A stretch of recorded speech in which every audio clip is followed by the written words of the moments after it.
Hi, good morning, everybody. Sorry to be, it's audible and Yep, you're the good. video is Yeah, yeah. Yeah. Okay, so welcome to GHRC and welcome to Leadership Dynamics, our another webinar for another webinar.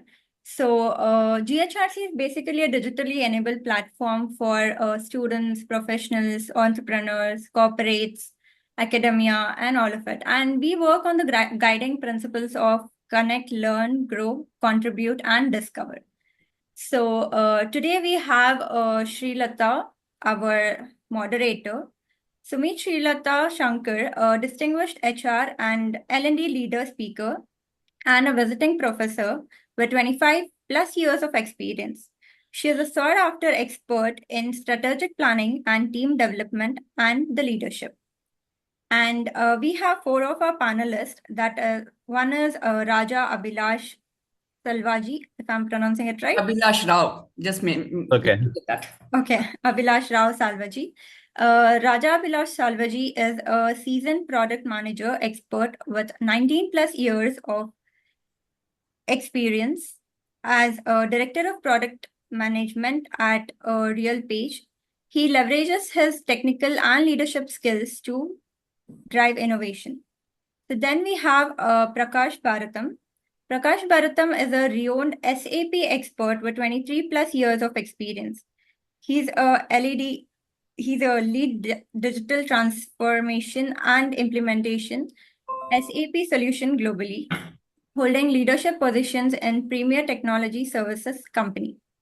Then we have Geeta Goti as Sri Lata has already introduced her. I'll just give a small again introduction. Geeta Goti is a veteran HR professional and a social worker with 30 plus years of experience. She has consulted for various industries, NGOs, and governments focusing on women empowerment, livelihood development, and social impact. And we have Lakshmi Nair. Lakshmi Nair is a sales and consulting leader with 25 plus years of experience. She is specialized in delivering large scale CRM, digital, or SAP program and is recognized for her expertise in driving business growth and transformation. I am done with the introduction. Over to you, Srilata. Thank you, GHRC, Ramesh, Subha, and Ritika for coordinating this event, and thank you for inviting us and hosting us for this leadership dynamics panel discussion. Welcome, everyone. Welcome to my panelists, Lakshmi Nair, whom I know for the last 25 years, Geeta Goti, a well-known HR POSH and CSR leader, Prakash Bharatam, very well-known, renowned SAP leader, and Abhilash Rao Salvaji is very known again in the industry of product development. Thank you to each one of you for accepting my invite and being part of this panel discussion. I'm happy to be the moderator and look forward to sharing, learning, and assimilating from each of you for this panel discussion. I'll start with a quote. If your actions inspire others to dream more, learn more, do more, and become more, you're a leader. This is a quote by John Quincy Adams. To start with my panel discussion for my first question, I'll start with Lakshmi Nair. Lakshmi, what for you defines leadership? Okay. First of all, thank you to the panelists and Srilata as the host, and also for inviting me. Before I go into the question or the answer of what is leadership, right? Just a bit of background. I've been in the industry for almost 30 years, taken a few years off here and there, largely in IT, largely in consulting. And I'm currently working with IBM as a partner, looking after the SAP business for India, South Asia. I've come across so many people that I've met in my career of 30 years where, different people define leadership in a different way. Some says leaders are visionaries. Some say leaders have got great charismatic personalities. They're great orators. And it's a combination of everything. But I see when I've been working across multiple organizations, both with my peers, my subordinates, my direct upward management folks, for me, leadership is one simple truth, right? It's all about taking care of people. Now, you may be a visionary, but there's no point having a vision if you don't have people following you. It's as simple as that. So you have to create an environment or a work culture where even if you have a vision, there have to be people following you as a leader, and then you are a leader. You could be a great speaker, you could be a visionary, you could be great charismatic personality, but if you don't take care of your people, Very well. and I've always been somebody who believes in taking care of people. So for me, the leadership is, like I said, simple truth: take care of your people. And Shirata, to give to your quote, just recently I do a lot of podcast reading, and then someone made a very, very beautiful statement. They said, leadership is not about being in charge, but it's taking care of people that you are in charge of, right? And that is a fundamental truth. Now people go, they have ups and downs in their careers. It's all about fostering an environment and giving an environment where you're empowering your people, ensuring that they're successful, that they want to kind of work with you. You're challenging them and fostering that, and then I think that's what makes you a great leader. Absolutely, I couldn't agree more. Prakash, moving on to you, what are the most important attributes of a successful leader today? And what is the one thing you could do without in your job? That's a good one. I totally agree with Lakshmi. Being the people's man is a leader. But in addition to that, he also has to be good at customer. In our business, we have to have, in fact, anywhere, whatever we do, eventually we satisfy, customer. We have to retain them, and making the organization a customer centric always helped me. I include my team. I try to tell them that communicate in such a way that how important it is to be. These numbers are very important, right? Unless your department grows more than the company, you will not be able to sustain. So the best part always is like that. It has to be numbers, definitely, and then be very empathetic to the team, that delivers this. So it's like a combination of numbers with what I can do without. I really, with I can say many, but without yeah, probably a few curiosity things where look into issues beyond the required perspective, where some external stakeholders, some influences, they will always be there, but what is required is to focus on the customer and the goals that we have to achieve as a team. Right. When you mention numbers, what do you mean? What you mean? Sales and growth for the business, or what do you mean? I think, Sri Lata, every job has its numbers. Irrespective of the kind of work that you do. It could be a salesperson achieving his budgeted numbers, or it is someone who has to deliver more precisely. Say if the estimate is say 100 man days, he should be able to do it effectively within that or lesser than that. And it is eventually anywhere you take, whether it is line or staff, you have to have your numbers better than the company's numbers always. So that's when your growth is assured. Right. I completely agree with you, because even if you take HR, whether it's recruitments or core HR, there is always a target and there's always a deliverables, and that's probably what Prakash is also referring to. Prakash, I also would like to add to what Lakshmi and you mentioned is another thing which you can do without as a leader is micromanagement. So what do you have to say, Lakshmi and Prakash, briefly in a couple of sentences?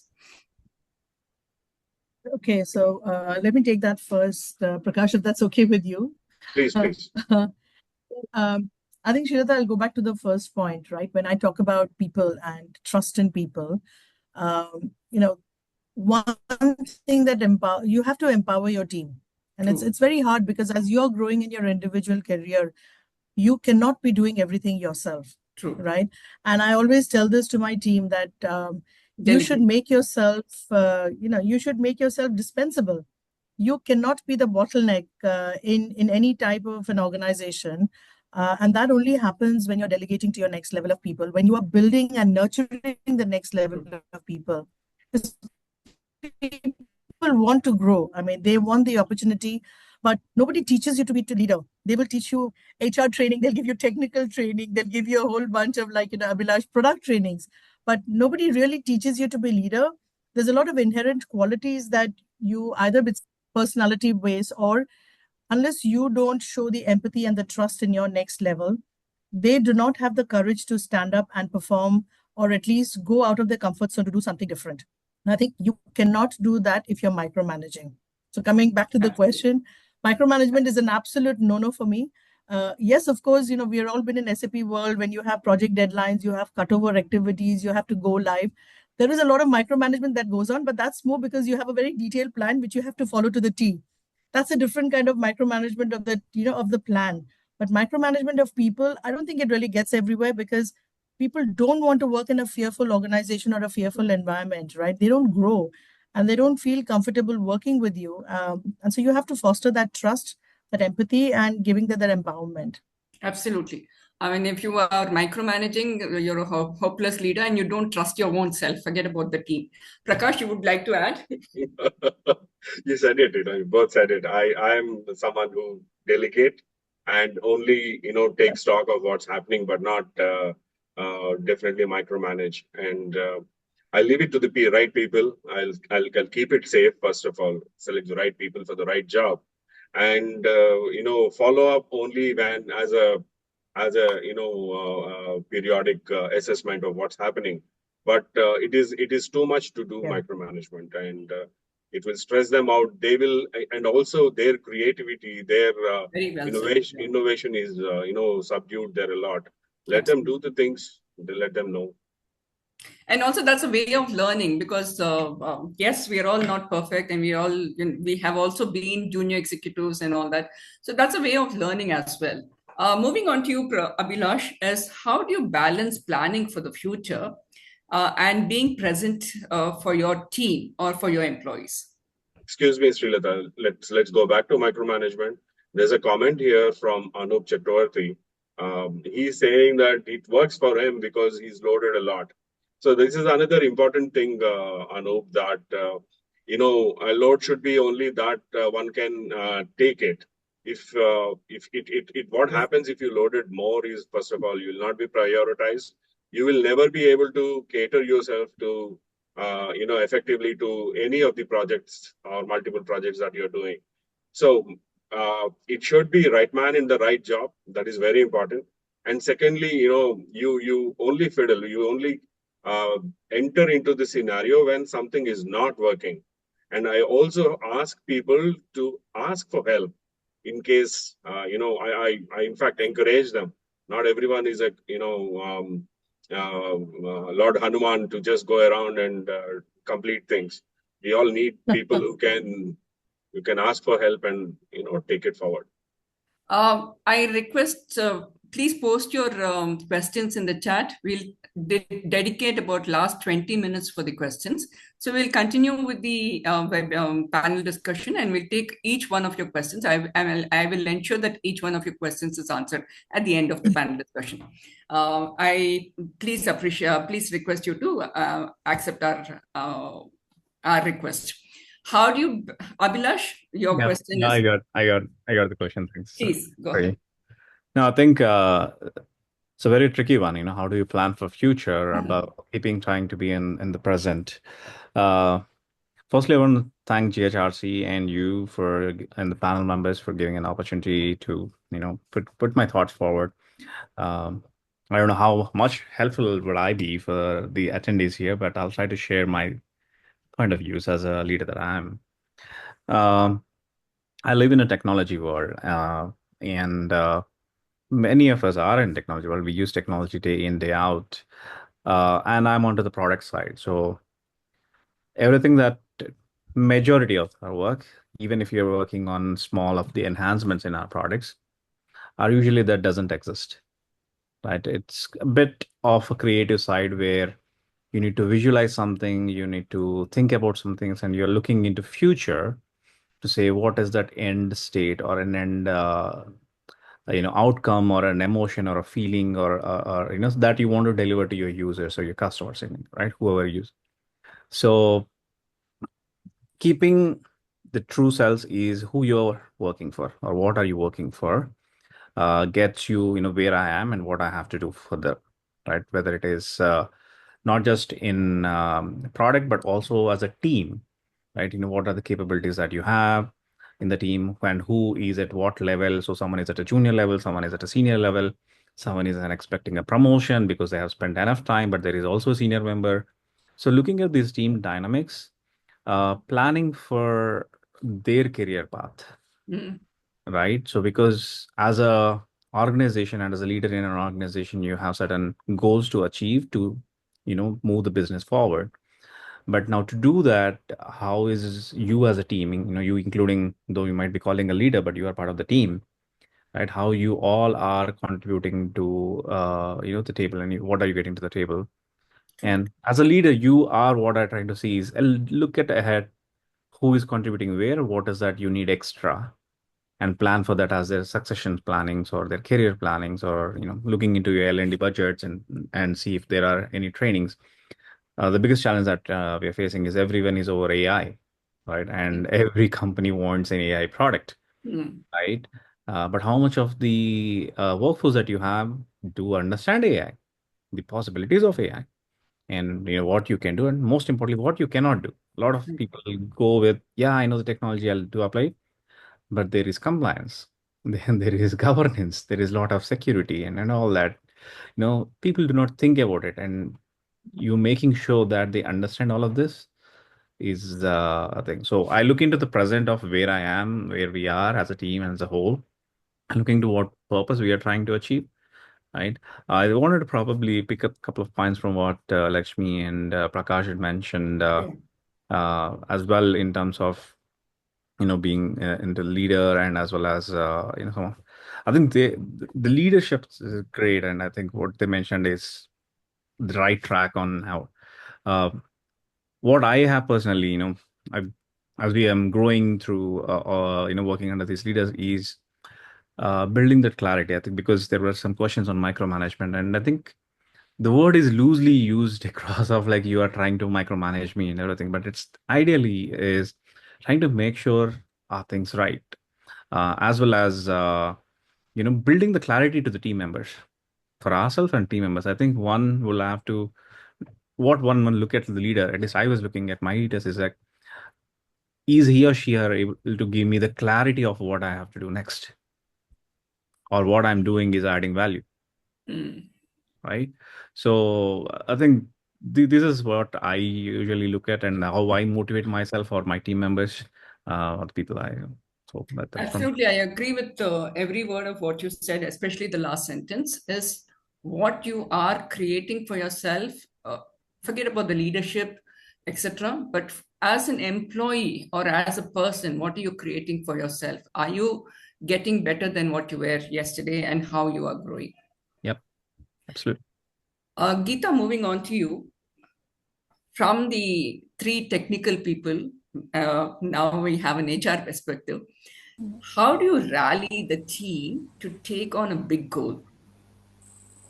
You could probably give an explanation or an example of a goal and then relate to that. Yeah, Sree, that's a very lovely question, and I have something to add. I'm on the board of a couple of companies, and much before that, in the late 90s, I was in a company where they were going for a IPO.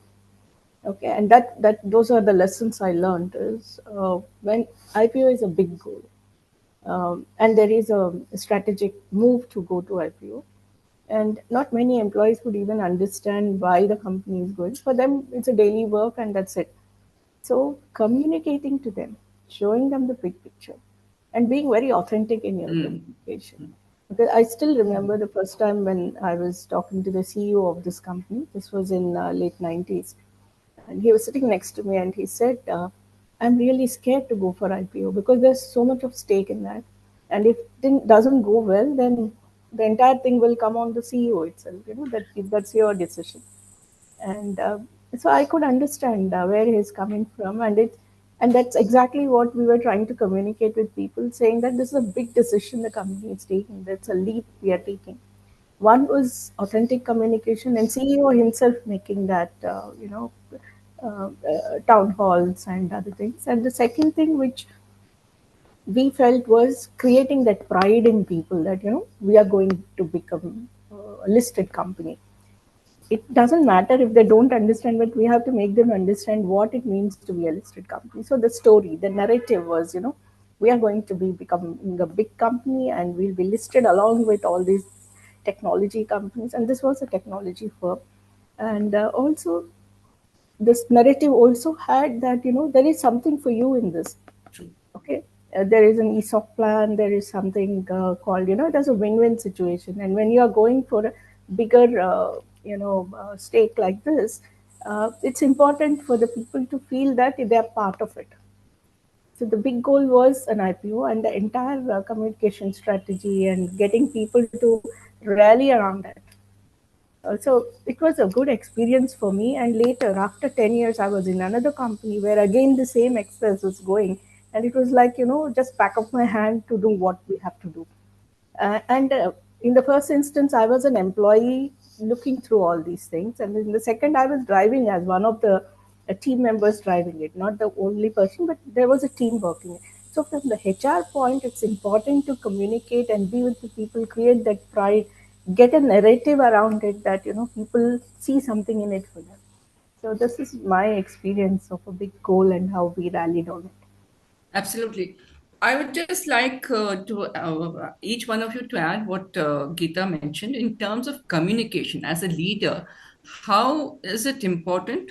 And if you think it's important, how do you communicate to your team to ensure that, not just that they know about what the company is doing, but how do you communicate so that everybody is well informed and be part of the team? And I think that is important. Please, can you please throw light, Geeta as well? Geeta, Lakshmi, Prakash, and Abhilash.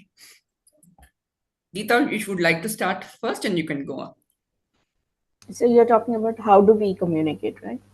So in this example, what I have given, one was creating a town hall and announcing, and there was a little celebration around announcing, and then taking them through what happens in an IPO, giving some pictures around, the photographs that, we had a leadership meeting and then there's a board meeting, giving that narrative that, so much of discussion went into it and showing them that. That was a town hall. Then later on, there were continuous emails going to the employees saying, okay, now this is what is happening. There was a feedback survey also done to sense how employees are, what is their understanding of this.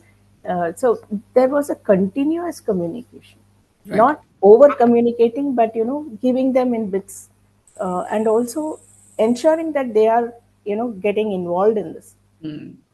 So that was a proper way of doing, I felt, and it worked in after 10 years when we were doing in another company. It worked very well in that style. Absolutely. Lakshmi, you would like to add? Yeah, I think, brilliant idea, Geeta, because as you mentioned, when you are the multiple goals, right? There could be short-term goals, long-term Yeah. goals. And when you have a much larger goal or a vision that the company is trying to achieve, it's really important for the leaders to have the town halls because everybody is aware of what's happening. The second thing that I've done, so I've led large global teams, 5,000, 6,000 odd people. It's very difficult to reach out to all of them individually. It's just not possible. One thing that I've done previously, and it's helped, and I still continue, we've had these sessions called Ask Me Anything. Okay. And the name itself is easy because when you tell somebody, ask me anything, they feel a little bit more emboldened or, courageous. Actually ask you anything. So we used to have a group of leaders or people from different locations, either from the US or the Europe or the Asia Pac region, and do this 2 or 3 times so that the time zones are matching. And the kind of responses, the kind of questions we asked were really good because some of them you don't realize how much, let's say, a change in the goal of the organization has impacted people at a junior level or at a different level, right? Because some of them say, what's going to happen to my job? Do I have to get trained in something? And Abhilash, as you said, there's a general fear that with AI coming in, there's a cut in the workforce, right?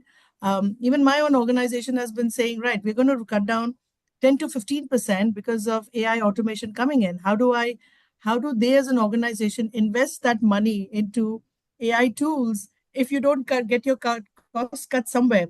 So these kind of town halls or ask me anything sessions is really important because it allows them to get away from the fear and feel protected, or let's say, yes, we are there, but we have to skill ourselves in a different way to kind of ensure that that's the strategy and we're aligning with the strategy of the organization. But what I also personally do is where I have individual teams, I do encourage my geo leaders or the market leaders to even have one-on-one with their next level or the second level, because that information percolating down is also quite important. The kind of messaging that goes down, True. because there's always the side door corridor conversations that happens, right? It's not always that. So people getting your second level to also get the same messaging, having the next level with their teams and having that one-on-one with the key people who tend to talk a lot. I think it's important because they kind of spread a lot of the information that goes on. So communication at all levels is important, from the leadership, from town halls, from, ask me anything sessions, and even some of the one-on-ones in an individual geo or market, I think helps. Right. I'll just add to what Lakshmi mentioned. For me, being a leader is not just, having a fancy designation. I tell my team as soon as I join any organization or move into another team, I tell my team that whatever designation I hold is in the paper and I'm your friend. I think that for me breaks walls. And I've had, yes, people coming and talking about their boyfriends, girlfriends, mother-in-law and all that. I kind of switch off when they talk, but they know that I can go and speak to Sri Lata. That approachability is very important for a leader. So what would you say, Prakash and Abhilash? Abhilash, first you.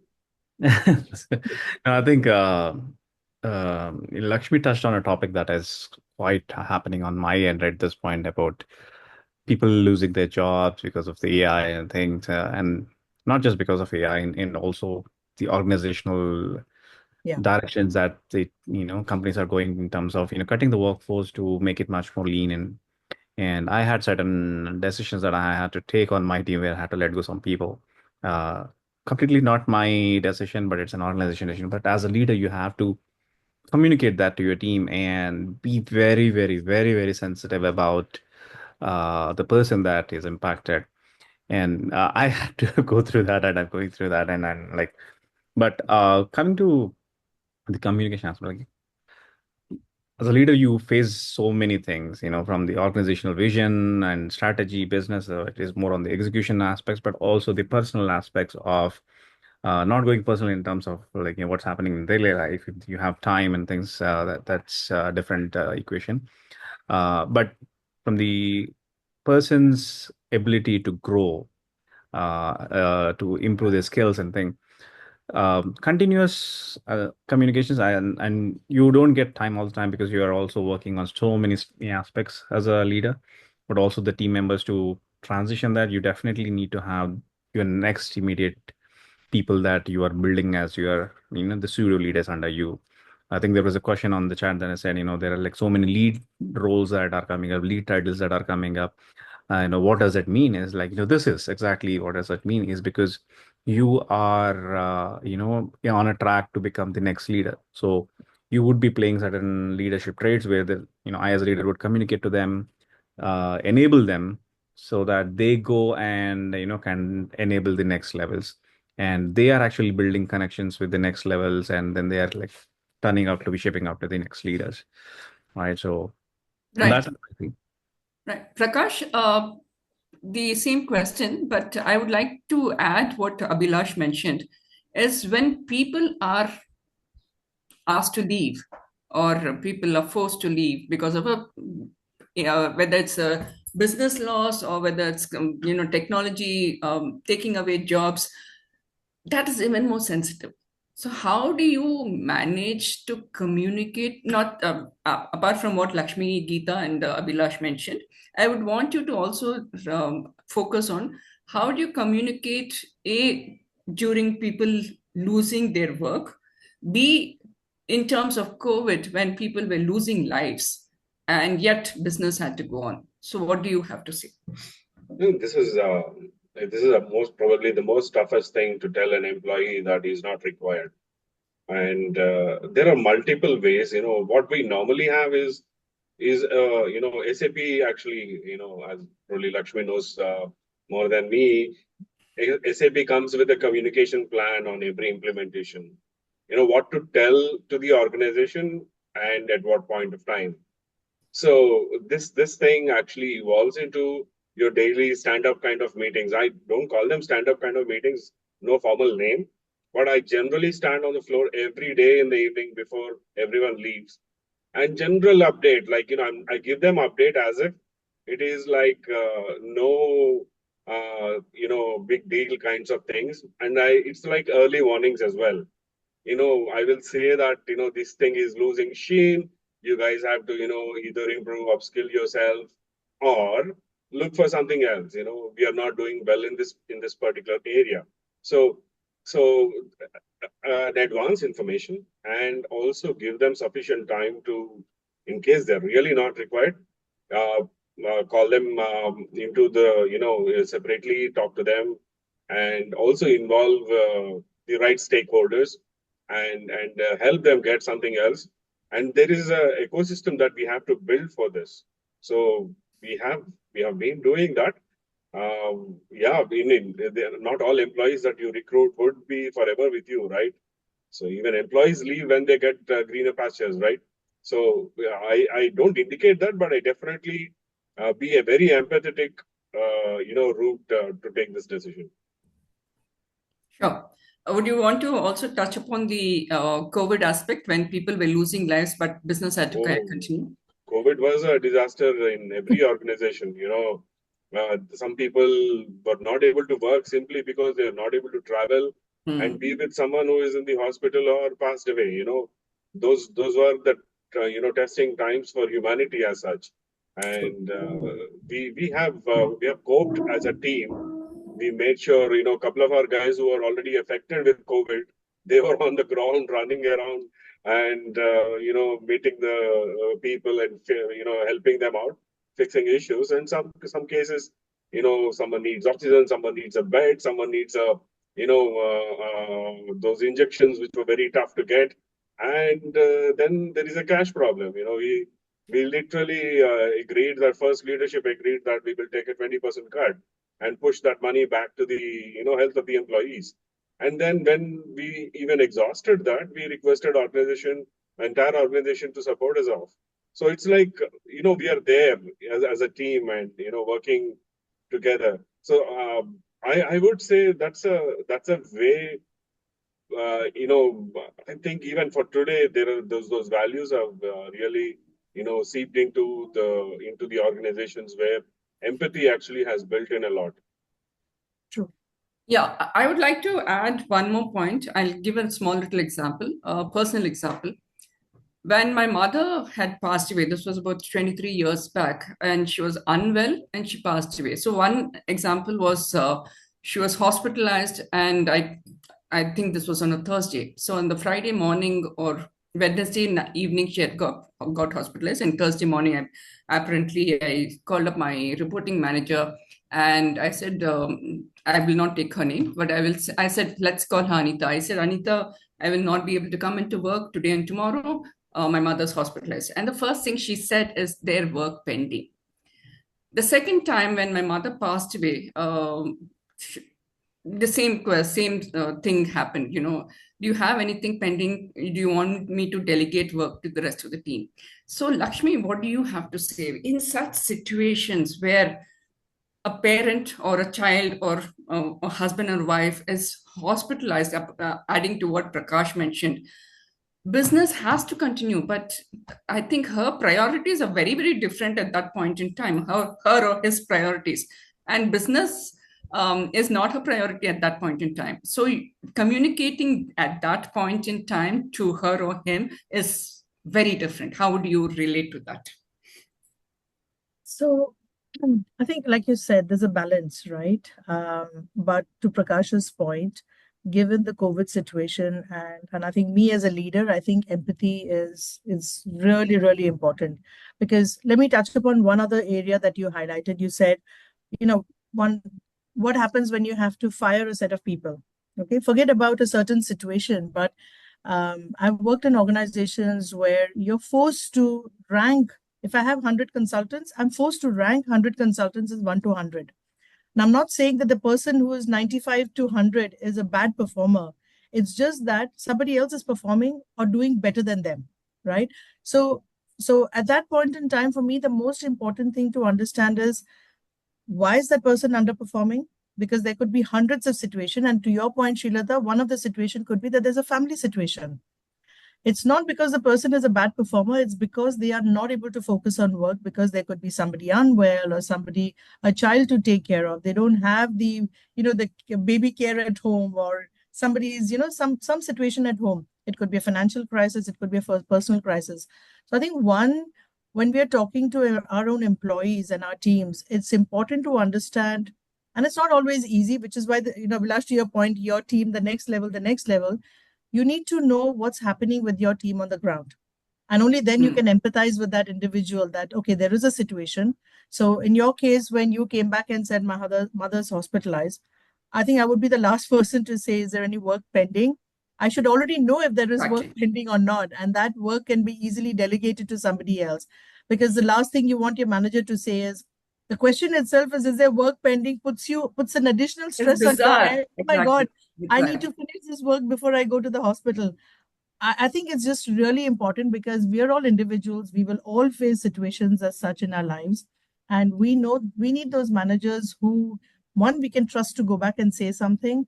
And secondly, somebody who makes us feel comfortable in that difficult situation, that go take care of your situation. We'll take care of you at the back. There is work, of course, and work never goes away. We're all in IT, we're in technology companies. You have project deadlines, you have billions of pounds or rupees which is pending if one deadline of a project goes. So that work doesn't go away, it still continues. But and this is where I say collaboration between your team members makes a lot of difference, right? So you need to have your backups in place. Planning ahead makes a lot of difference. Collaboration and the trust between team workers is important, because there will be 10 hands raising and saying, hey, don't worry, I'll take care of it, let me get it done for you. So I think that's again a kind of culture that you foster as an individual. If you foster a cultural thing of fear, that, if you don't do your job at this time, even if somebody is not well, I'm going to fire you. That person's going to go anyway. It doesn't matter. It's a matter of time, and they'll say, I don't want to work with you, I'm going to go. I think that's important, Srilata. I want to Absolutely, because sorry? I was going to share one of my experience, but Sree, go ahead. Yeah, I'll just add to what Lakshmi mentioned before you take on, Abhilash. As at that point in time, I was in some senior executives. Not like, business would have crashed if I didn't log in for 2 days.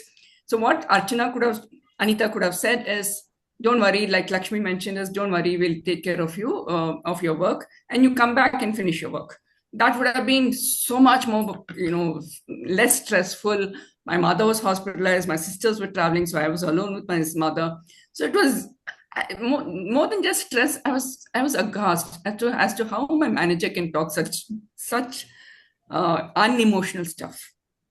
Abhilash, you can take it on. Now, firstly, what are that situation? So even after 20, 23, 25 years, you still remember that clear. Absolutely, exactly. Shows the kind of impact a leader would leave, and the person who's receiving will have to go through and remember it for the years we don't know. So it's very, very important as a leader to kind of build that empathy and think. On my end, I was trying to say, this was when I was an analyst and working, and I was one of the top outstanding employees received an hour. But I was hit with, dengue fevers, and I was like, my platelets were all down and things.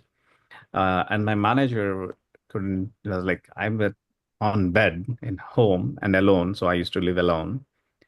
He came to my house and sat next to me and tell me what I need to do. So it was even to that level but what I learned is, I'll not blame any person here, because those are the things that you kind of learn through and then see what to do, what not to do, and all that. what I do consciously, this is part of my succession planning in my team, is I rotate the team members so that it's not like you leave for any reasons. It could be family reason, could be health reason. As simple as you fell sick because of a viral fever, right? You need to have that time off. So, but that doesn't mean that your business is going to stop, right? So, if as a leader we did not plan your succession clearly, then you are not doing your job right in first place. So what I try to do is kind of like do rotations, make sure that the team members are talking to each other on the work that they are doing. Sometimes we don't have corporate budgets to take every time on a team outing. But Sure. what I started doing is I started pooling money on our own. So Sure. all the team members, we create a pool of our own. Abhilash, I'll have to cut you short. We are running out of time. So Oh, yeah. Sree, can I add something here, please? please, Yeah, please go. please. Yeah, so we are all talking about the team versus the leader. I have a perspective which and again, through an experience I'm sharing here, is manager is always looked at as, someone. In fact, some people want a manager to be more aggressive, more demanding. If you're not that, you're not a leader, you're not a manager. That's the Very well said. perception. We did a study and we got to know, and it was a eye opener. While we talk about manager to have or a leader to have empathy and all this, but some perspectives of people are that they want the manager to be in a different way, especially when it is a women manager. Right.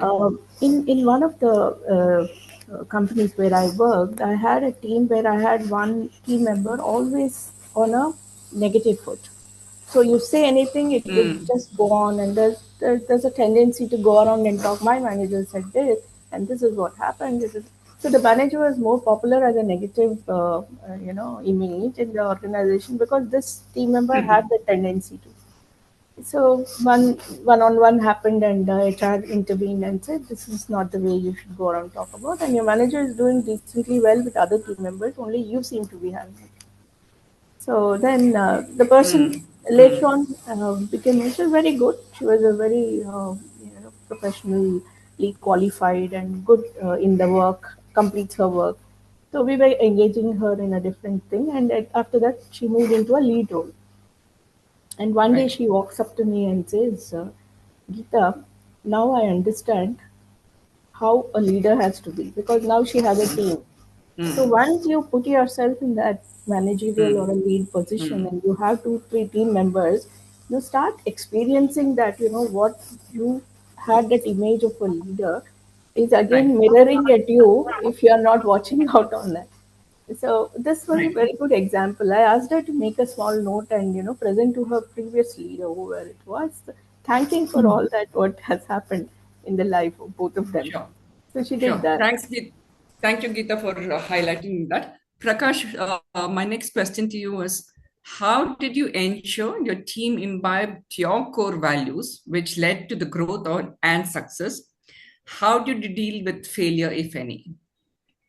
Oh, failure is a part and parcel of your journey, that you come across every day.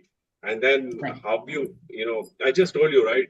Asking for help is very, very important.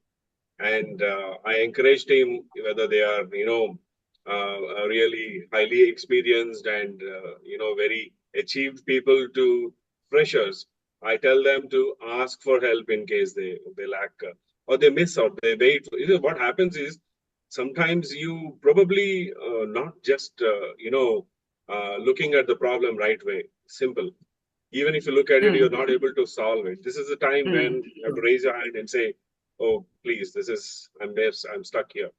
So to realize where we are, it is very important to discuss, very important to communicate to the team and tell them that this is important. So make it a little informal team. It always helps. Whether it is, you might probably say, if you're handling a large team of say 1,000 people, how are you making it informal? Not necessary that you have to make it informal, but whenever you meet someone in the floor or someone talk very casually without really, talking much of work, make it more personal. And I'm very sure people come up to you and I have known people who went to the customer site and started crying. I cannot handle this. So, Yeah. you handle it, you handle them. pull them back. They are good. And they will forever remember you for that empathy and then fixing things. So that's very important, I think. And Right. yeah, maybe interest of time, we can, maybe go ahead. Sure.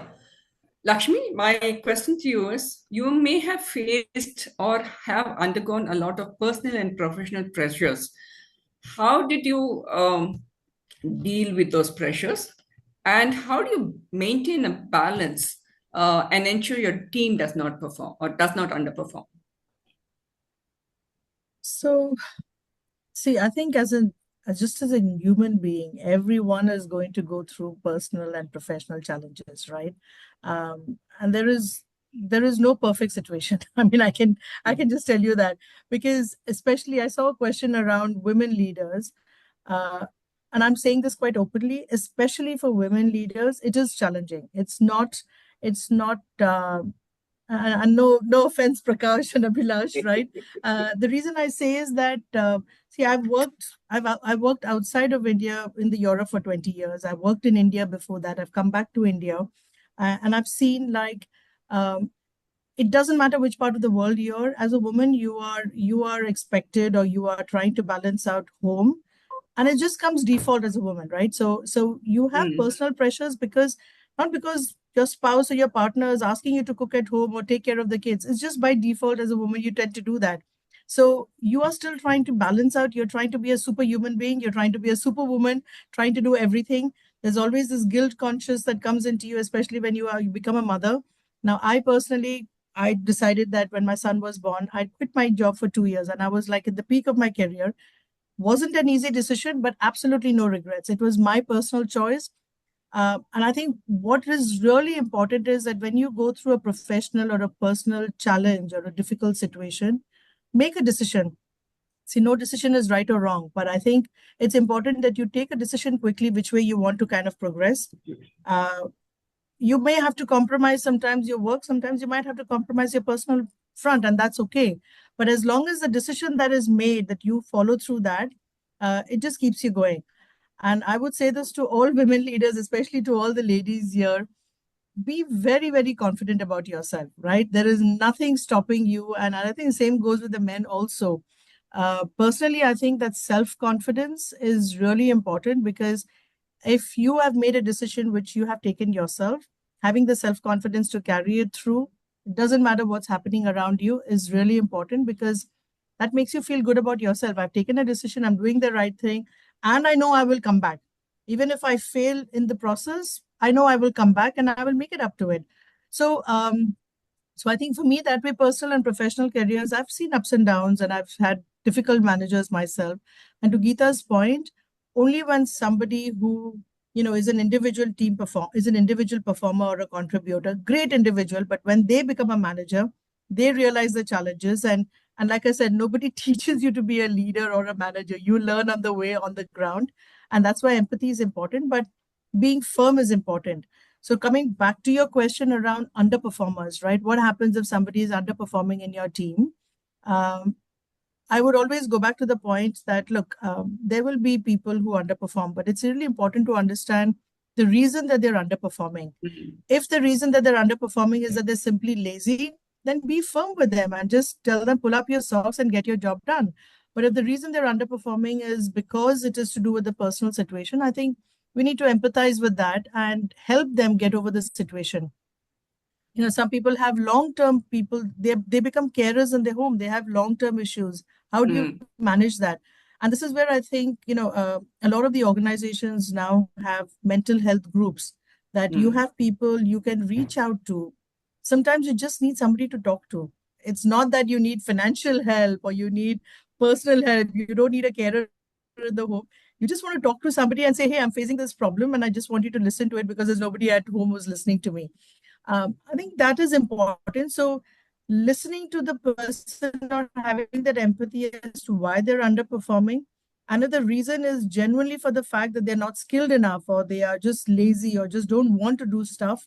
Then be firm with them and tell them, look, there are other people who are more deserving candidates and you are going to replace them. There's no shortcuts about that. But if they have a reason to be underperforming, help them to get over it. and empowering an underperformer to do to actually guide them. Don't do the job for them. Very clear.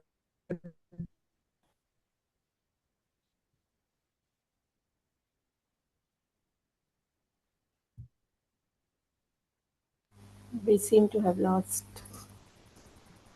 Yeah, I'll add to what Lakshmi mentioned was if a person is underperforming, irrespective of the reason, whether it's professional laziness, whether his training is not yet imparted or training is, he needs another additional training, or if it's a personal problem, I think it's very important for the manager or leader to have a one-to-one conversation. Say, don't worry, things will be better. I will be there to help you. So I think each one of you can add briefly to what I just mentioned, if you wish to add.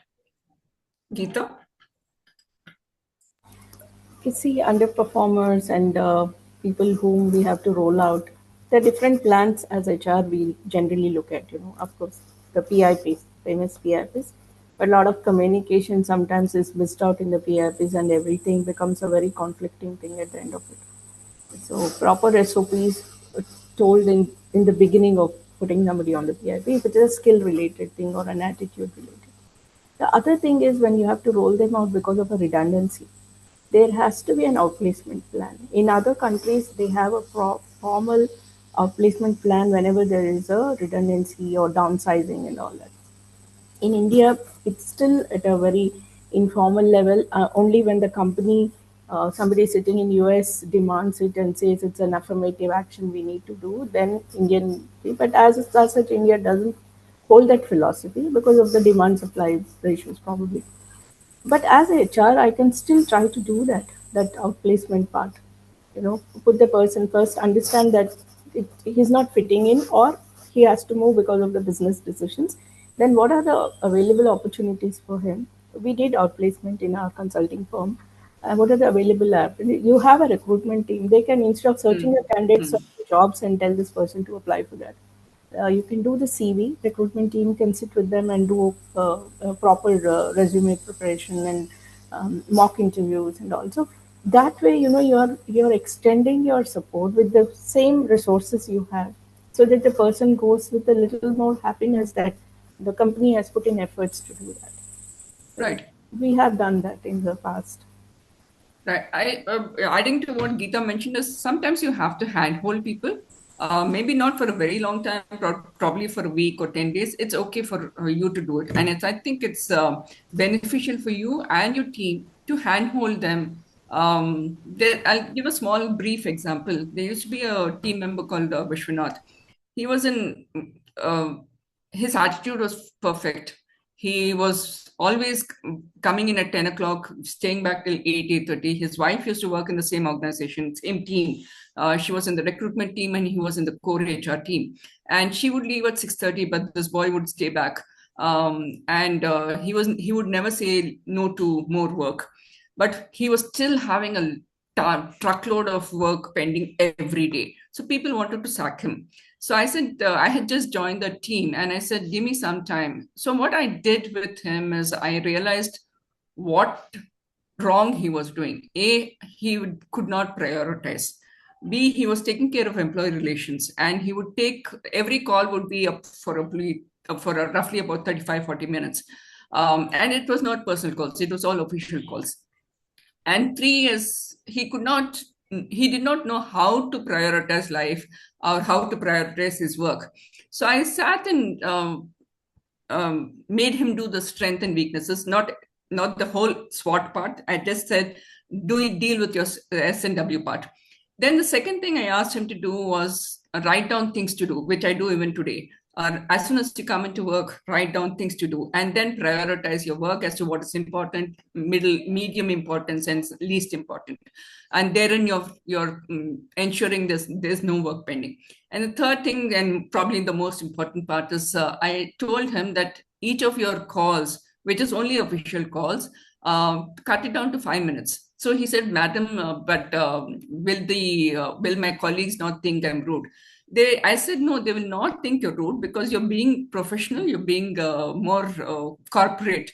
And 1, 2, 3, 4 points, speak to them, finish it, close it, and tell them that you will get back to them in 48 hours. If there is a delay, speak to them and keep them updated as to why there is a delay. So each call should not be more than 5-6 minutes. And this had helped him to such a large extent. Of course, he quit eventually, but he, from being a really bad underperformer, he improved vastly. Prakash and Abhilash, would you like to add? Abhilash, first you. No, I think, and I was going to say, I think with the interest of time, we can move on because there is a lot of scope and questions. But Prakash, if you want to add. I mean, this is a continuous thing in SAP arena, Sri Lata. We saw, several guys going with not being able to perform, not being able to prioritize, and their family issues coming up. And we give maximum extent support, whatever is possible from the organization side. And also, personally, also sometimes, there are times I went and, consult them and all that. But having said all that, coming back to think you do maximum whatever is possible and then let it go. Yeah, Sure. and sorry, Geeta, my next question to you is the current went, so I just no problem. We understand. Thanks. Sure, no problem. Geeta, my next question to you is: in some organizations, HR is more transactional. What are the two salient features to transform HR into a more strategic role? Yeah. So again, understanding the business. HR people generally, you ask anybody, why are you in HR? I like to be with people. I want to manage people. But nobody talks that I want to see how people contribute to the business. So the strategic thing comes in only when the HR understand the business, the macro level. Where this, if it is, all of us jump into talking about AI. How many of us even thought, how does this company's business would enhance with AI, or what would be the repercussions? HR doesn't do that dialogue at all. It's somebody else who does. So I think HR has to have that business eye to get into it. Otherwise, even if I have to implement strategy, there will be transactions there. I have to assign some work to them, and that becomes a transactional work for them. But building the strategy and how do I see it? It's earlier we used to talk 5 years down the line, 3 years down the line. Now it is 6 months down the line. What is it? How do I, rejig with my HR team? Do I need such a big team? What should I do with cross-functional teams? Also, line managers working as HRs. Sometimes we push line managers saying that you should be doing all these HR, but then somewhere we have to cut short on that and look at the strategic level of assigning works, because I still believe that line managers has a role in building the teams and interacting with the team. That is not an HR thing, but it's their team thing. But a lot of us will, say that line manager has to be responsible. So that becomes a very transactional thing. Even the line manager looks at us as what is HR doing? Always in some transactions, they don't see HR as strategic. So I think it's important to appear, and not just appear, but to talk like a strategic leader. Talk about business sometimes in the conversations. And the second thing you said salient features is we all do transactions, but how much of it is now going back to app or a tool? Those transactions are anyway moving out into a technology space. So Right. what is there left? So there has to be more, people touch, which is again building a strategy around it. So the one-on-one, the focus group meetings, aligning people into the, and the structure of the organization also is not very static. It keeps changing based on the evolution of the business. So HR has to be more adept with that and then building those things. For somebody, it might look a very transactional thing, but if you are aligned with the business goal and how the business is moving, I would say you are moving in a strategic direction. Sure. Abhilash, as a technology person, this is probably the most relevant question to you, is how did you adapt to latest technology? Did your organization or team face any difficulties, and how did you ensure the transformation was seamless? Yeah, I think that's very relevant question, especially with the AI things flowing around. And to give a little context, I am the leader of, I'm director of product management on AI and ML products. So we are building that. I'm leading a team that is building AI ML products and business intelligence. So the continuous questions or probably an ask for help come from my team members who, when I started this team, so we are like building this team, we are very nascent. When we looked at the talent and then came together, we started picking up the people who fit into the team because we are building this from scratch. The team is one, you don't have every knowledge on the technology and skill. So the product managers who come in will say, sir, what is the balance between being a product manager who is like functionally looking at what user wants versus when I'm at a level where I work with the team and talk to my developers and QA, where they ask questions which are technical and centric. So how much of technical knowledge should I have, right? So I think there is a balance. Uh, but as a leader, if I don't understand enough, I couldn't guide.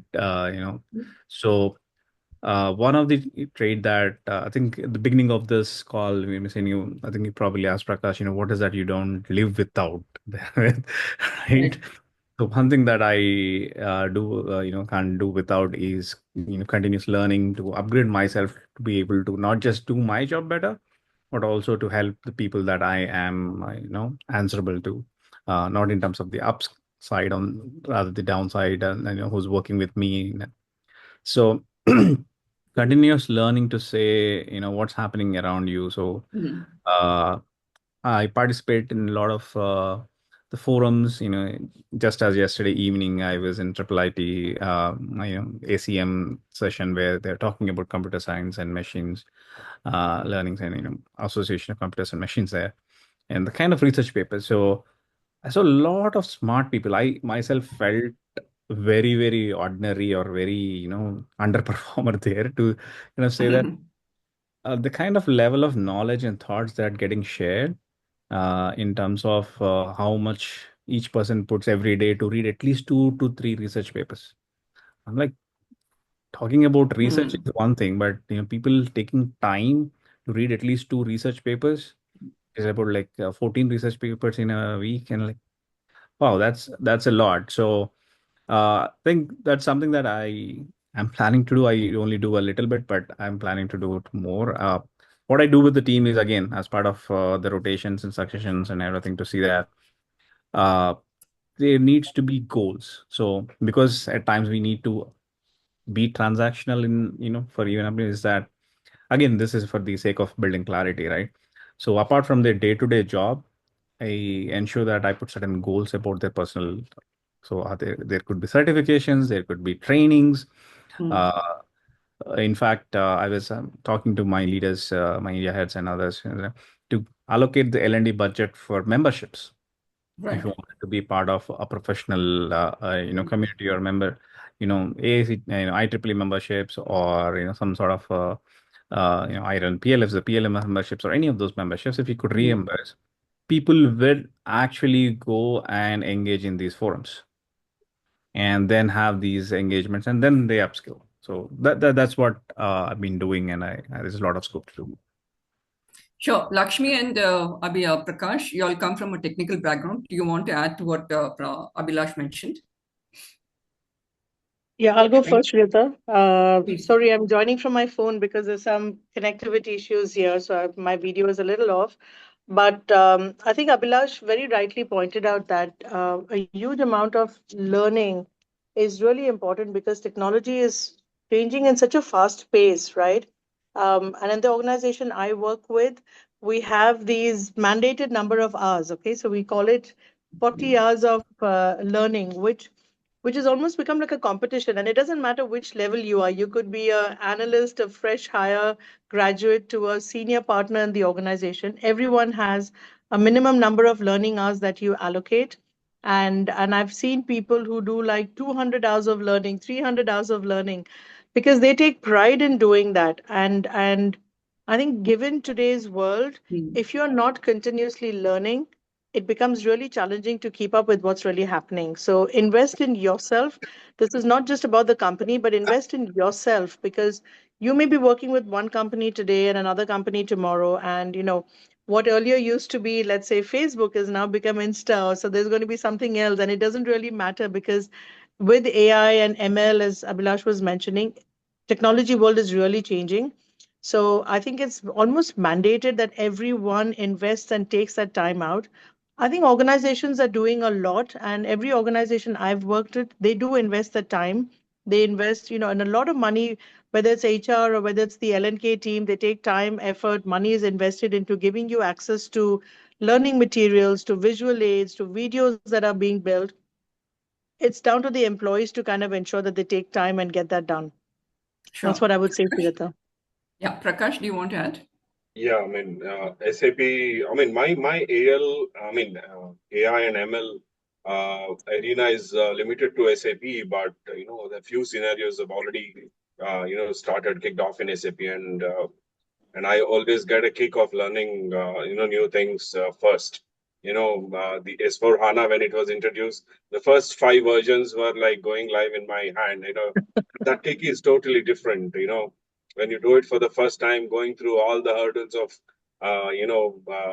not working to making it work, it is a different cake, and I really enjoy that.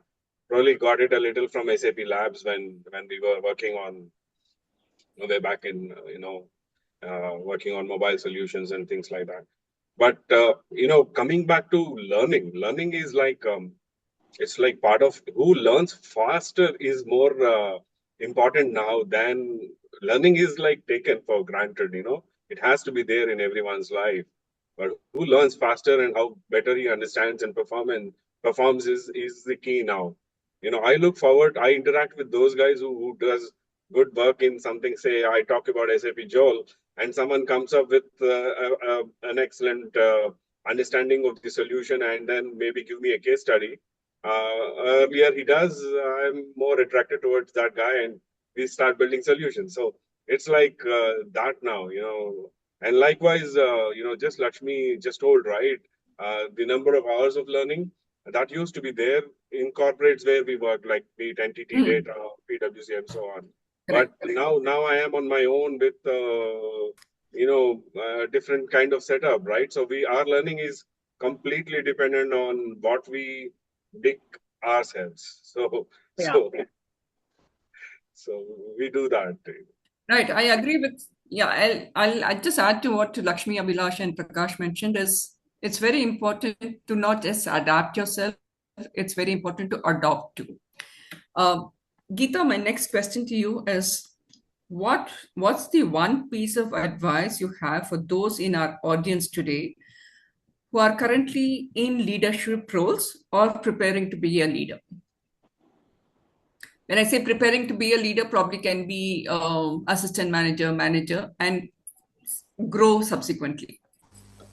Yeah, so it can't be one because preparing to be a leader needs a different eye of what to learn and who is my role model as a leader, why I get attracted to a particular leader, understand my weaknesses, inhibitions, where I need to involve myself more because I still remember the first few years of my career was, it was like, I don't know, somebody has to tell me that.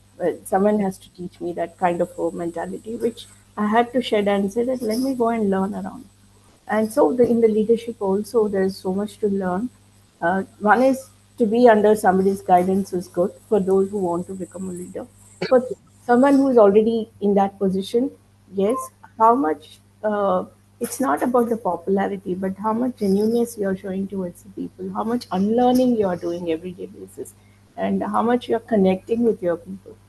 And also, I always think it's one open-ended thing, which just like we have so much of training and understanding and talking about leadership, what is that going for me as a followership?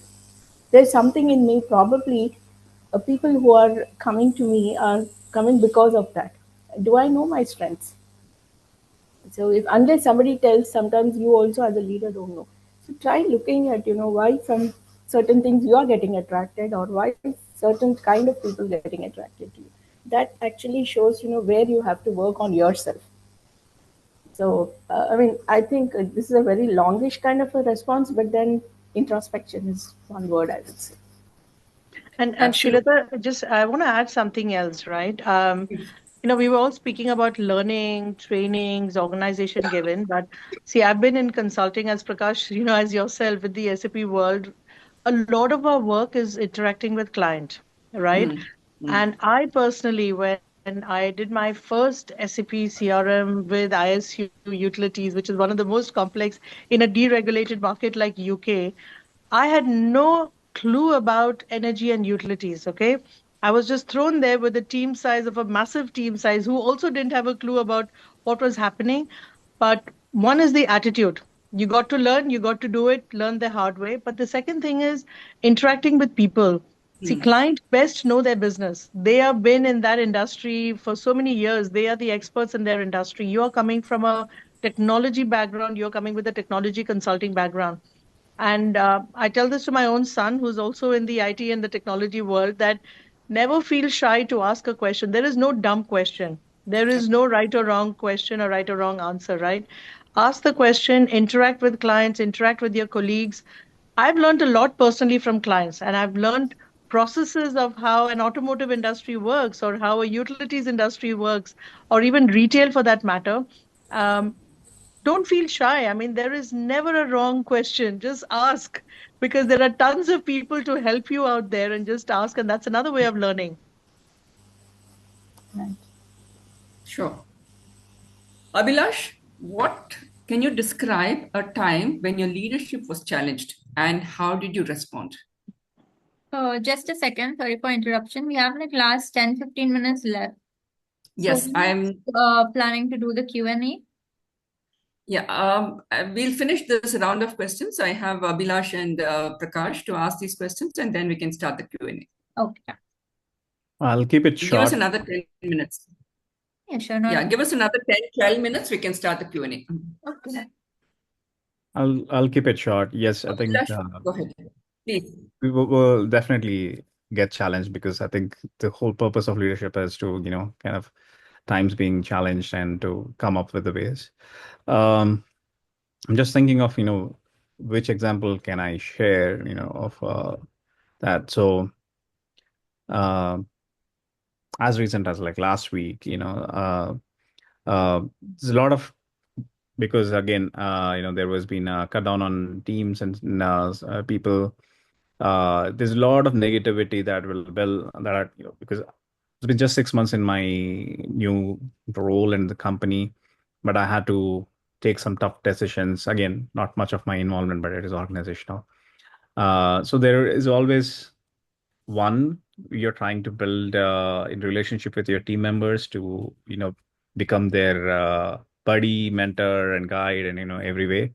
But also you had to take certain calls where it kind of put the team members in a situation that can I trust this person, right? And also there are few people who it's not their fault. I would say it's everyone will have a lot of aspirations to do, but the groundwork is not that level. So you have to kind of give that feedback in a way that if you are trying to be a leader, you want to become a leader, you want X amount of increment salary, but you are doing what is just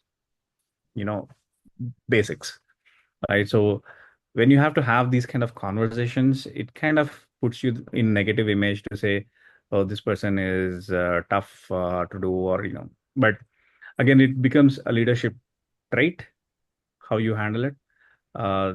So the way I'm trying to handle it is one, it is needed that at times you need to stand up and show the mirror to say, this is the situation as, this is how you are, and also give an assurance that now we agree to what the situation is. This is what I would suggest to do better.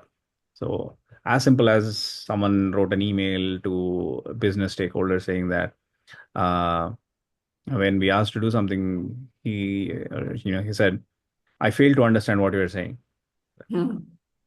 Right. So I had to kind of like after say, okay, and I know that you know it, but understand that the person doesn't know what you know. And to me, it looks like a common sense, but the other person, it's a big thing, right? Using a word like, I fail to understand why you're asking this.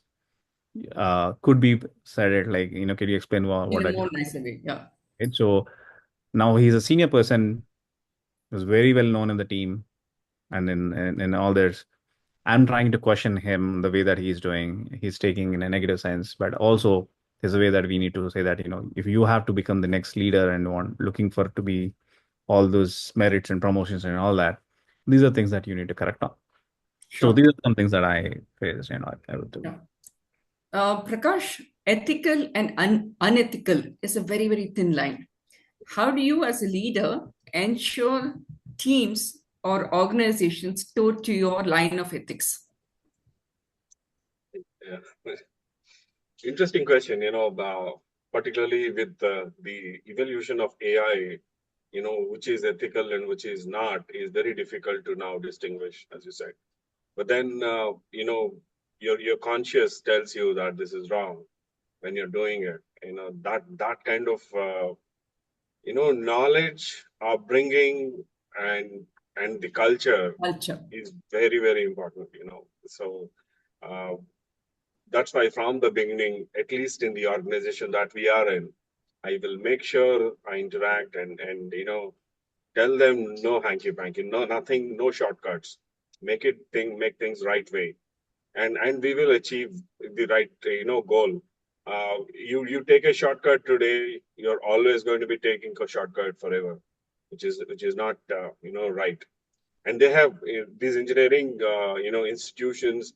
They make their project dissertations copied and regenerated from that level to copying code from somewhere in Google or something. This is a very common thing. People don't really including the CVs.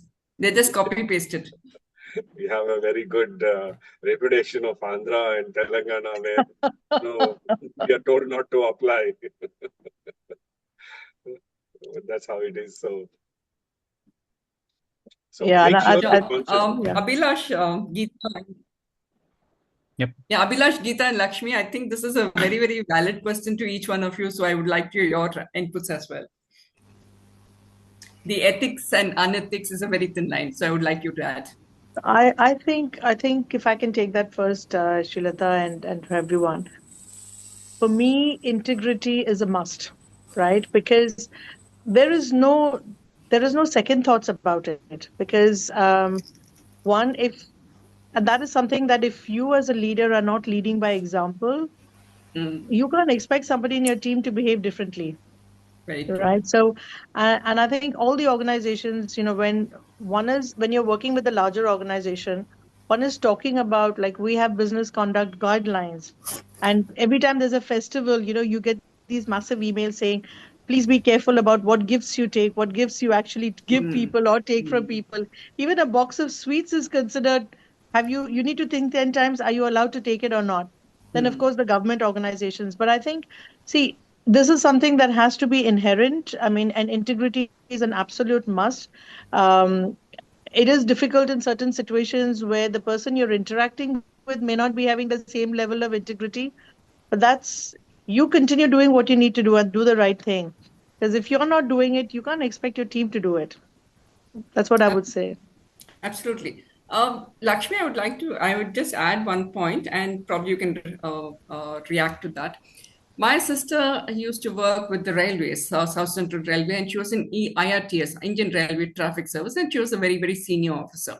So, yes, she's never taken even 1 rupee as a bribe. But when you have your staff, forget about customers, your staff coming and giving you Diwali sweets, it is a sentiment. You cannot say no to them. You cannot say, oh, this is a bribe.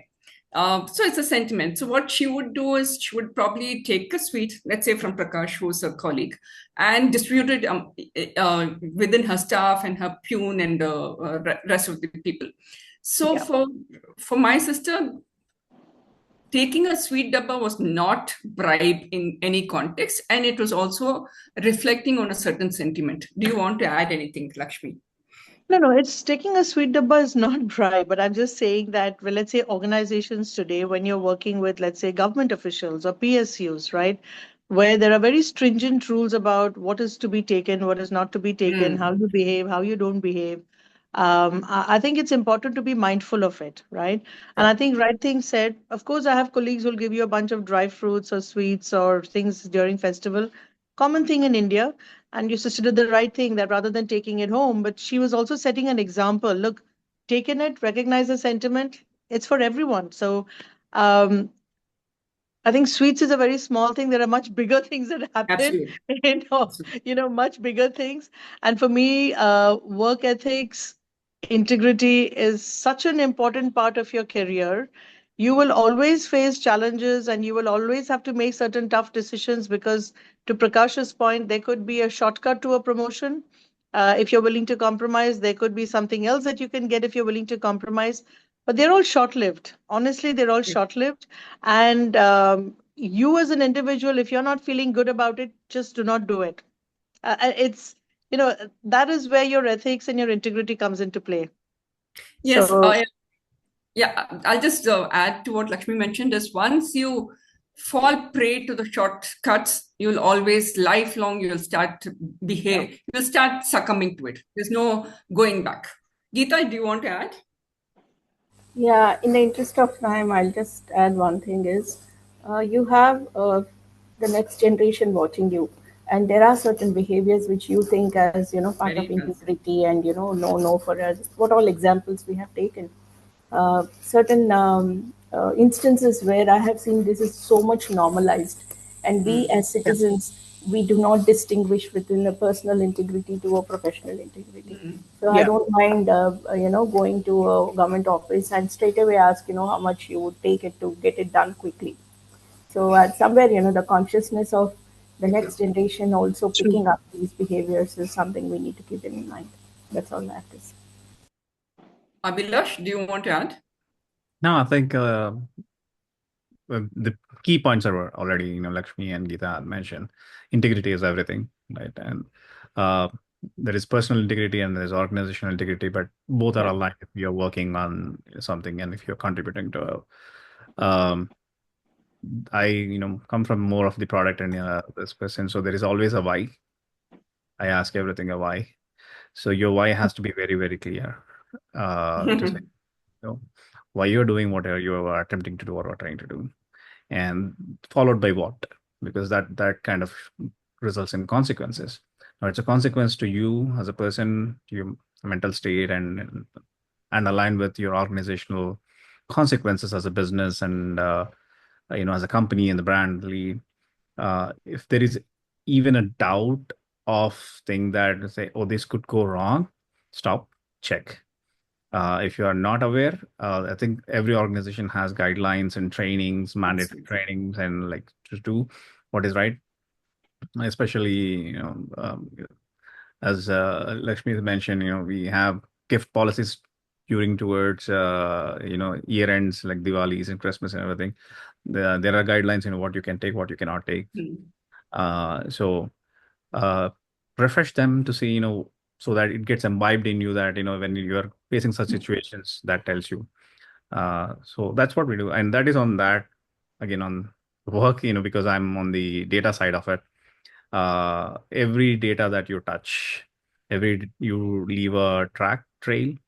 So making sure that even you stumble upon that, there is someone who left their family pictures or on their desk, your friends or anything, trying to have that integrity to not, look into it or probably use it, take pictures next to them and post it on your social media where you're exposing some personal stuff about someone else who not intent. Yeah. Being little conscious about them is something you will have to develop as part of your integrity. That's what I say. Sure. My last question. Just want to add one sentence. Please. Probably, ethical people are going to be the highly prized people in the AI. Well said. Well said. Lakshmi, my last question to you for this panel discussion is how, as a leader, do you deal with disruptions? My second question, that's question A. Question B is, what do you understand by self-actualization and within the company? Sorry, what do you understand by self-actualization within the company? So you could briefly answer both the questions, please. Okay, so it's quite a lot in like a few minutes. See, I think self-actualization for me, it's just promoting, and I've repeated this a few, I think, as part of the conversation. It's promoting the right, let's say, growth path, or promoting the right talent within the organization. Whenever, and I think, Prakash, to your point, in the SAP world, right, the attrition rates are so high. You have wrong CVs coming in, you have people coming in saying that you've done everything, but the turnaround on the attrition is very high. And we always say, let's hire the right talent, let's go out, let's get it from other organization, from competition, let's bring in people. It's not just about hiring the right talent, but it's also ensuring that the talent who is there, you are giving them an opportunity to grow. Okay. So promoting the right cultural and the work culture within the organization, recognizing the right talent. So I may hire the best of the talent, but how do I retain them? And sometimes most of the time, people are not motivated only by money to stay in an organization. It's who are you working with? Are they giving you the right opportunity to grow? But it's also are you getting recognized for your talent at the right time? I really think it's important that getting people promoted at the right time is so important, because you feel you've worked hard, especially some of the junior folks. And I won't come to the millennials; they're a different ball game to handle. But see, for them, the millennials culture, what's happened is, or even the Gen Z, they've got everything at the fingertips, whether it's information, whether even it's parenting styles, right? You're always praising them for something that they've not even done. Okay, so it's like you're brilliant, you're great, even if you've not done a great job, because you're so scared to tell them that they're not performing. So when they come into an organization, and when they realize that they're not really performing well, they're not able to deal with failure.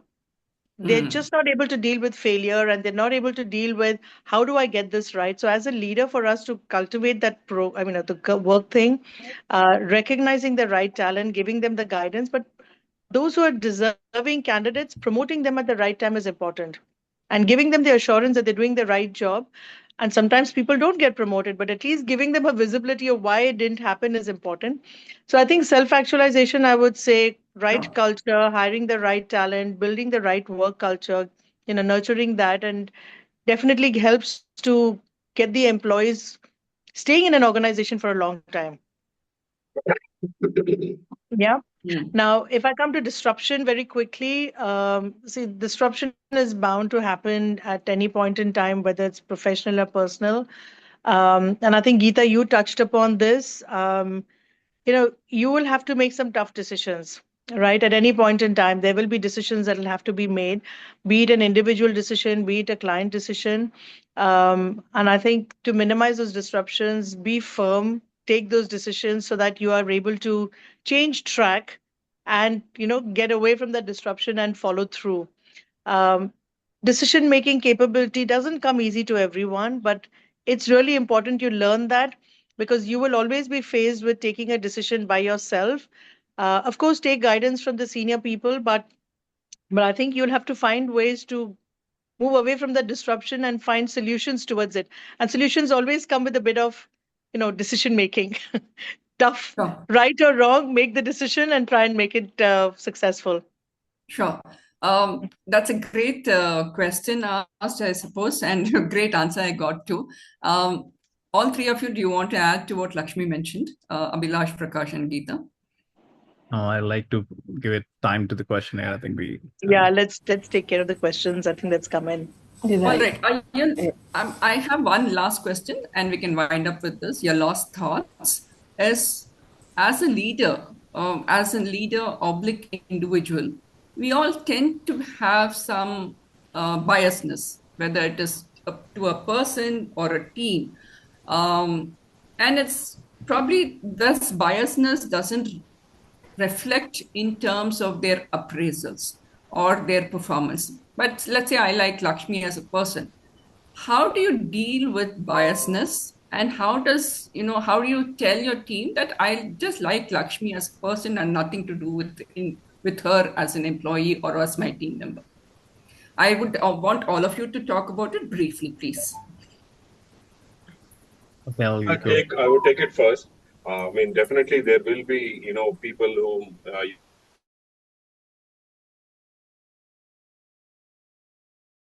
your peer, it could be your subordinate, or it could be your, upper boss.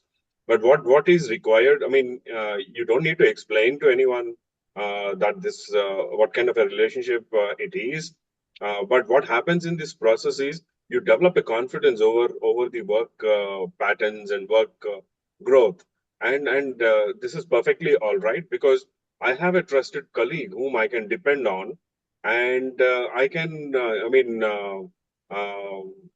most often I will pull up. I know I might probably be stressing him a little more, or him or her a little more, but I wouldn't, take a second thought about it, because work gets just moved on, and having someone at that, confidence is very good. Sure. Abhilash, your last thoughts, please.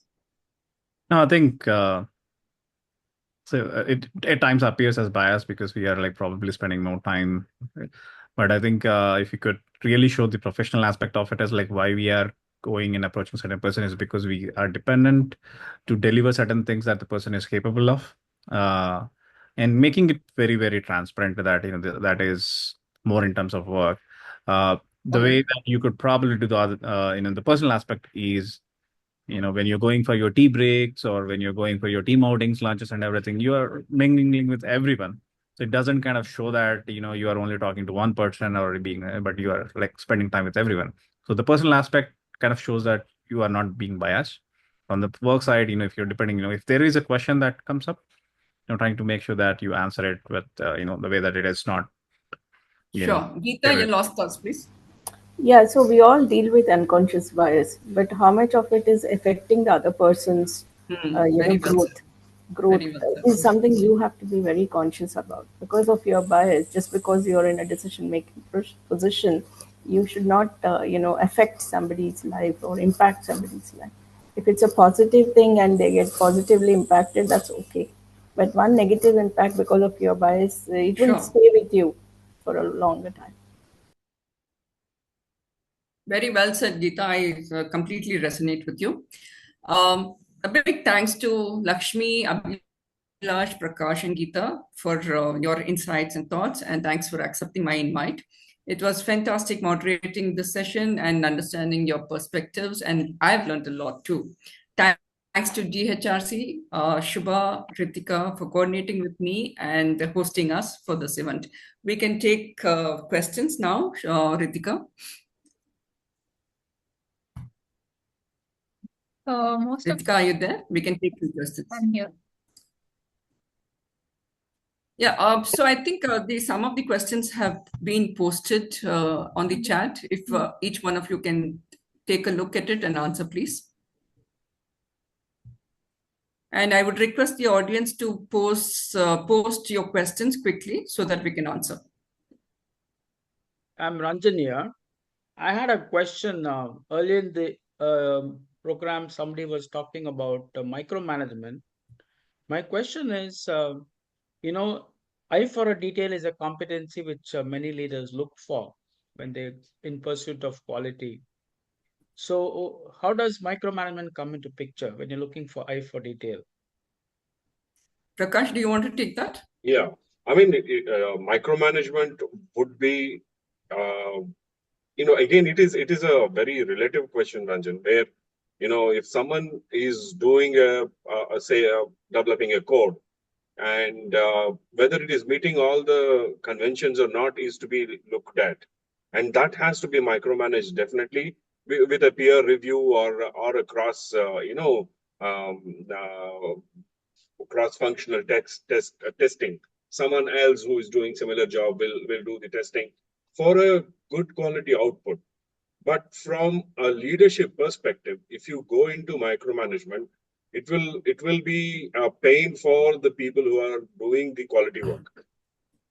So it impacts quality definitely from the leadership perspective, but at the coding, at the actual technical work, I think it has to be peer managed. Yeah, so there's another question as to how much, Geeta, probably you can take this. How much are leaders really managing unconscious bias in the true sense? Yeah, first being conscious about your unconscious bias. You are sitting with an unconscious bias because of your exposure, experience, and status, whatever, the societal thing coming on you. You are conscious about where you are, not giving that what you call a factual thing, but going with your perceptions, and biases seeping in. If you're conscious, then you know how to manage it. But if you're not conscious, but you are highly convinced that you are right and you're having that kind of a bias, then nobody can help you. However, somebody who is watching you, or somebody who is interacting with you, or having an experience of a journey with you, would really understand that you are sitting with a bias, and they will not continue that journey with you. So how much the leaders really managing, first being conscious about where you are putting it, then comes the managing it. Sure. Hope I Abhilash, answered the question. Abhilash, if you want to take this question, in many organizations, we have roles or titles defined as lead developer, test lead, project program lead.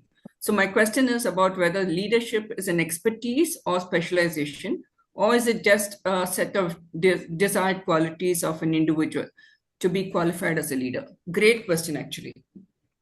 Yeah, I think I tried to attempt to answer that while we were talking, creating your next level of leaders.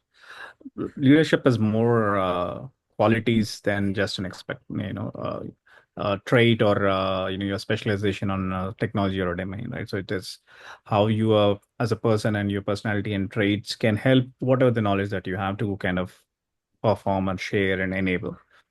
Like I said, these lead roles that we are creating, and we are creating more and more. We have lead one, lead twos, and like PM1s, PM2. They're like saying, yeah, I think the way that organizations are thinking, to my knowledge, is that with the way the work environments are changing. Well, earlier leadership was seen as more of people management, but it is not just people management, right? There is a lot of work, and there is strategy, there is a lot of execution, and there's planning, and a lot of those things. So these leads are coming in as those planners who are like taking away some of the workload from the top level leader. So yeah, they are actually getting prepared for the next level. So these leads kind of start with the personal aspects. That's how you kind of show that you are there to start with. I am thinking, I'm seeing the broader picture. I see the broader vision, and I know what has to happen. I understand, so then how you kind of build the remaining pieces, pick up the remaining pieces to put together is where you kind of, learn and grow. So it is more, cut short, it's more the personal aspect, and using your personal aspect to execute your work and things as a leader that you need to do. So these leaders are in preparation to become the next level leader. Yeah, I'll just add to what Abhilash mentioned is there's a clear distinction between a manager and a leader. So do you want to be a manager? Manager, you're a manager from assistant manager, manager. But what I'm talking about is managing is just a team or being a leader. And there's a huge and wide distinction. So I probably can talk about it for the next 2 hours because I just taught in ASCII. But there's a clear distinction between a manager and a leader. So what is important is how you grow as a leader, to add to what Abhilash mentioned. Any other questions? We can quickly take it up for the next 2-3 minutes, and then we can wind up. There's an interesting question here. Just Geeta also answered that perception of an individual, it causes the biased, for someone else. This is a very common thing. If he gets caught, say, cheating for a 10-day leave I mean, this is a recent, thing that happened in our organization. Uh, he asked for a leave, we didn't give, and then he complained of some ligament tear, and and then taken 10 days off. And then from then on, we are looking at him from that perspective, that this guy could, can go, can cheat, he will do whatever he wants. He doesn't care about work, and that perspective never. I do understand, but at the same time, um, as a leader, you need to really reassess and then see. These kids, they're capable of doing anything for what they want. This is what Lakshmi some time ago was telling, right? Gen Z. I mean, the millennials, you'll have to handle them differently, not like they come and tell you have to understand that. Okay, they have just learned it and just learned it and telling us. So I think there is an interesting thing that's Abhilash, happening. just a minute before you go. As also I see this with the younger generation, while they are smart and tech savvy and all of that, they're also emotional blackmailers, if I may use that word.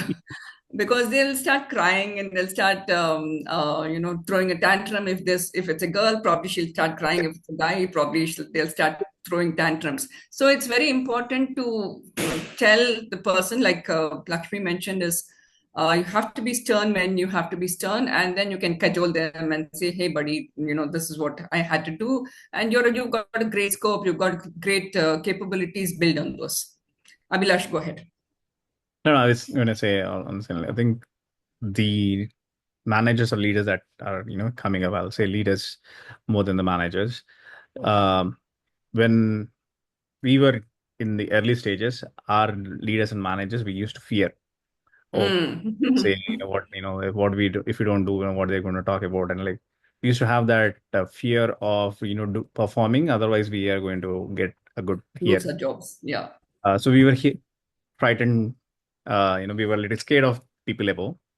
But now we reached to this stage of leaders. We are now scared of the people below, because you can't do anything because they are going to do all this. So this is a sandwich situation where you have to be very, very conscious of the new generation and the new thought process that is coming up, and kind of like be a friend than a manager, be a buddy than like a leader, to be someone who's there, but also still try to do that, guidance, inspiration. And I think the inspirational leadership is where that is changed from a directional leadership. That's what I want to say. I just have one take on Absolutely, this. absolutely. I think our generation has created the products of today. So let us face it. And another thing is, let us not be overthinking about their feelings. You want to work it in, you have to tell them that it has to be done. How you want to do, we have to give them SOPs and say follow it. And that's why they say, to deal with this generation, you have to be a warrior with a, Zen philosophy kind of a thing.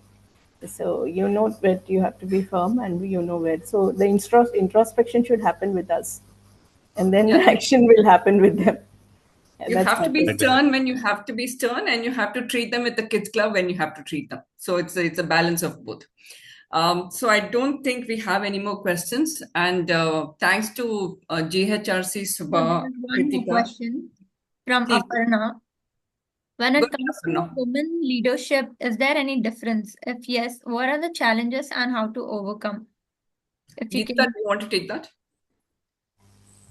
Yeah, so at least a decade back, if this question was given, the kind of response would be that, follow the men leadership styles. But we have transitioned from there to the style of leadership for today is more of empathy, more of a softer way of looking at things. And we are also experiencing the backlash of that. So whether it's woman or man, look at the situation where you have to bring in that decision or that leadership qualities which you have to. Women by and large are looked at more of a softer and empathetic way, which is not always so. There are situations where you have to be tough and all. I take a lot of examples from Indra Nooyi, the way she talks about her leadership style, and everybody has their own style and they develop over a period of time based on the situations. So there has to be something which you bring in from your side. So women leadership, yes, there will be a difference because the way we think is different, and the challenges will be there because people are perceiving you as a woman. So yes, but then it is how you stand up and then take it up, and then you need to stand tall and say that this is how I deal with this. And look at the women leaders of today, from be it the business, politics, or any other fields, they have their own unique style of dealing with things. And the problems are always unique also. Sometimes the So I'll old just problems need new, thought process. old problems can't have old solutions. They have to have the new solution. So women's perspective is very much needed there. I'll just add to what Geeta mentioned is I don't physically or otherwise see any distinction between a male leader and a women leader. But yes, like Geeta mentioned, is women by default, by their DNA, they come with or it stands out because you understand the perspective of the individual, whether it is in terms of work or a personal problem. You know how to deal with it. And I would also say young managers who aspire to become leaders is start understanding people a lot better, start reading them a lot better, and that will make you a very, very distinct leader. Because once you understand them, and also become very perspective. Why I say this is, as an individual, I have developed these attributes and capabilities. So when I see an individual today, whether it's a fresher or somebody who has 10, 15 years experience, I know what is going on in its mind. I'm able to read him or her, and I understand the perspective. So there you won half the battle. You know how to deal with the situation. So I think those are some of my tips that I can give you to become a leader who will stand not just tall, like Geeta mentioned, is who will also be distinct. I think we have one last question is, does a leader change his style based on a different team of people working in different environments and different projects? I think each one of you can add 30 seconds of I'll your just take it. perspective. Yes, we need to keep changing the style of dealing with them, but there will be always a standard thing which you have your own unique way of dealing with it. Yeah. So depending on the situation, you need to bring out those kind of styles which you do. Yes, we need to change style. You can't be in the same style. That will become a style trap, and people will know where to trap you. Adaptability again is very important, right? You have to be more adaptable to the situation and then lead. So it changes definitely with team to team and time to time and customer to customer too. So I think it is. Short answer, yes, that is part It's of. also people to people. Prakash, it's also people to people, because how you interact with Sri Lata will be so different how you interact with Geeta or a Lakshmi or a Abhilash, right? Exactly. I was saying yes. But short answer. One more thing that's bothering me, that consciousness in the organization, from the time we discussed, we always should know, we should be conscious about ourselves and be there in the organization, assess where you are and what more you can contribute. And this is it's a way of growth actually. Consciousness is a way of growth. All right. So any more questions, Ritika? I don't see any other questions in the chat. So if you have any questions, please post it quickly. Otherwise, we can wind up. No, I don't think there are any more questions. Thank you, GHRC, Ritika, Shubha, and Ramesh Ranjan for hosting us. It was wonderful interacting with your audience and giving our perspectives. Thank you, Prakash, Geeta, Lakshmi, and Abhilash, who are my dear friends and great friends for the last so many years now. Thank you for accepting my invite and being part of this panel discussion, which was great moderating this session and learning from each one of you. Thank you so much. Thank you, Thank JHRC. you. Thank you, Thanks Sri for Lata. the Thank you, team. opportunity, Thank you, GHRC. Thank you, everybody. It was a great session. Thank you so much. Thank you. Thank you, everyone. Have a good day. Thank you. Good day. Bye-bye. Bye. Bye.